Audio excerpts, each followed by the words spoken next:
Hello guys ඔන්න අද අපි ගෙනල්ලා තියෙන්නේ සුපිරිම ඩ්‍රෝන් එකක්. මේක 4K කැමරාවක් වගේම රිමෝට් එකේ සුපිරිම ඩිස්ප්ලේ එකක් තියෙනවා. ඔයාලට බලා ගන්න පුළුවන්. මේකේ තියෙන මේ ඩිස්ප්ලේ එකත් full HD quality එකෙන්ම තියෙනවා.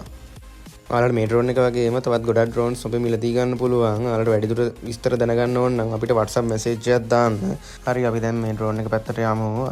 ඔයාලට මේ ඩ්‍රෝන් එකත් එක්ක මේ වගේ හොඳ quality බෑග් එකක් හම්බෙලා තියෙනවා. ඕන තරම් අරගෙන යන්න පුළුවන්. හොඳ quality materials වලින් හදලා තියෙන බෑග් එකක් තමයි මේක. මේ ඩ්‍රෝන් එකත් එක්ක ඔයාලට 64GB micro SD card එකක් හම්බෙලා තියෙනවා. ඒක හම්බෙන්නේ free ඩ්‍රෝන් එකත් එක්ක. හරි අපි දැන් මේ ඩ්‍රෝන් එකේ ස්පෙෂල්ම පාර්ට් එක වෙන රිමෝට් එක පැත්තට යමු. රිමෝට් එකේ හොඳ weight එකක් වගේම 6.5 inch වගේ full HD display එකක් මේ ඩ්‍රෝන් එකේ රිමෝට් එකෙන් අපිට බලා ගන්න පුළුවන්.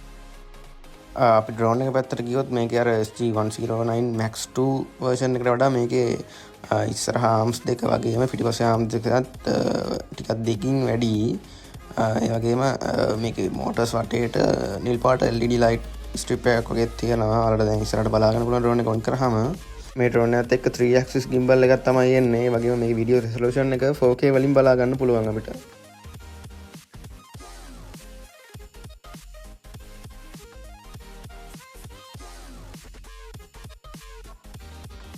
හරි දැන් අපි මේ ඩ්‍රෝන් එකට බැටරි දාලා on කරගෙන ඩ්‍රෝන් එක setup කරගමු.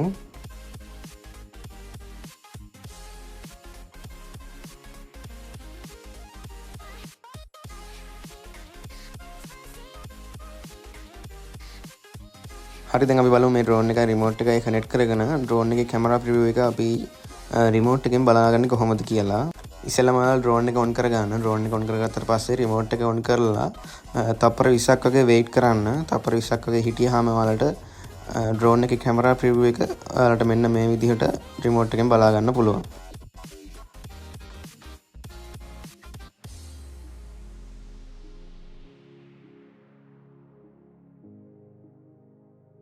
හරි දැන් අපි බලමු කොහොමද ඩ්‍රෝන් එක කැලිබ්‍රේට් කරන්න කියලා. ඉස්සෙල්ලාම ඔයාලා මෙන්න මේ බටන් එක ඔබලා level calibration එක කරගන්න. එක සැරයක් බටන් එක ඔබන්න. එක සැරයක් ඔබුවාම beep sound එකක් එක්ක level calibration එක වෙනවා. ඊට පස්සේ මේ බටන් එකම long press කරගෙන හිටියාම ඔයාලට compass එක calibrate කරගන්න පුළුවන්. මෙන්න මේ විදිහට කරකවල ඩ්‍රෝන් එක. මේ විදිහට වට දෙක තුනක් කරකවනකොට beep sound එකක් එයි. beep sound එක ආවට පස්සේ එහෙම්මම ඩ්‍රෝන් එක අනිත් පැත්තට හරවලා වට දෙක තුනක් කරකවන්න. එතකොට ආයෙමත් beep sound එකක් එයි. ඊට පස්සේ ඔයාලට තියෙන්නේ GPS signal එකෙන් wait කරලා drone එක take off කරගන්න තමයි තියෙන්නේ. මෙන්න මෙතන පෙන්නනවා අපිට GPS signal කීයක් තියෙනවද කියලා. GPS signal ආවට පස්සේ මෙන්න මේ විදිහට joystick දෙක පල්ලට කරලා drone එක on කරගන්න පුළුවන්. joystick දෙක පල්ලට කරන්න ඕනේ කෙලින්ම පල්ලට නෙමෙයි. හරහට පල්ලට තමයි කරන්න ඕනේ. හරහට වගේ තමයි කරන්න ඕනේ. ඒතකොට තමයි මේ drone එක on වෙන්නේ.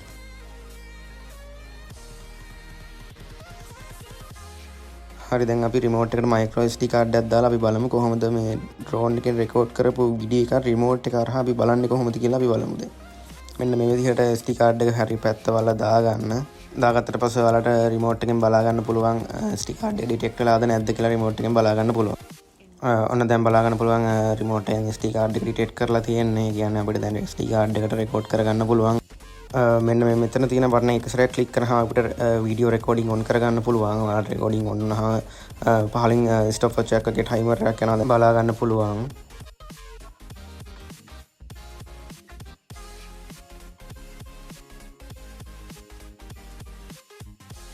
අපිට කලින් බටන් එකම ඔබලා වීඩියෝ එක රෙකෝඩින් එක ස්ටොප් කරගන්න පුළුවන්. අපි වීඩියෝ රෙකෝඩින් එක ස්ටොප් කරගෙන අපි බලමු මේ ගැලරියට යන්නේ කොහොමද කියලා. මේ රිමෝට් එක යූස් කරලා කොහොමද ගැලරියට යන්නේ කියලා බලමු අපි දැන්. මේ උඩ තියෙන බටන් එක ඔබාගෙන ඉන්න එක සැරයක්. ඔබාගෙන හිටියාම මෙන්න මේ විදිහට ගැලරියට යනවා. ඊට පස්සේ දකුණු පැත්තේ සයිඩ් බටන් වලින් අපිට මේකෙන් ගත්ත වීඩියෝස් ෆොටෝස් සිලෙක්ට් කරගන්න පුළුවන්. දකුණු පැත්තේ සයිඩ් බටන් එකෙන් අපිට ඕන කරන වීඩියෝ එක ෆොටෝ එක සිලෙක්ට් කරගෙන ඒකෙන් ඊට පස්සේ අපිට ඕකේ කරන්න ඕන නම් ඒකෙම තියෙන රිමෝට් එකේ තියෙන ඕකේ බටන් එක එක සැරයක් එබුවාම අපිට ඒකේ ප්‍රිවිව් එකක් බලා ගන්න පුළුවන්. අපිට බෑක් වෙන්න ඕන නම් ඕකේ බටන් එක ලෝම් ප්‍රෙස් එකක් තමයි දෙන්න ඕනේ ඕකේ බටන් එකට. එතකොට අපි ඔය හිටපු තැනටම බෑක් වෙනවා. ඔයාලට මේ ඩ්‍රෝන් එක අපේ මිලදී ගන්න ඕන නම් පහළ ඩිස්ක්‍රිප්ෂන් ඒරියා එකේ දාලා තියෙන ලින්ක්ස් වලින් අපේ WhatsApp group වලට join වෙලා ඔයාලට මේ ඩ්‍රෝන් එක වගේම තවත් ගොඩක් ඩ්‍රෝන්ස් අපේ මිලදී ගන්න පුළුවන්.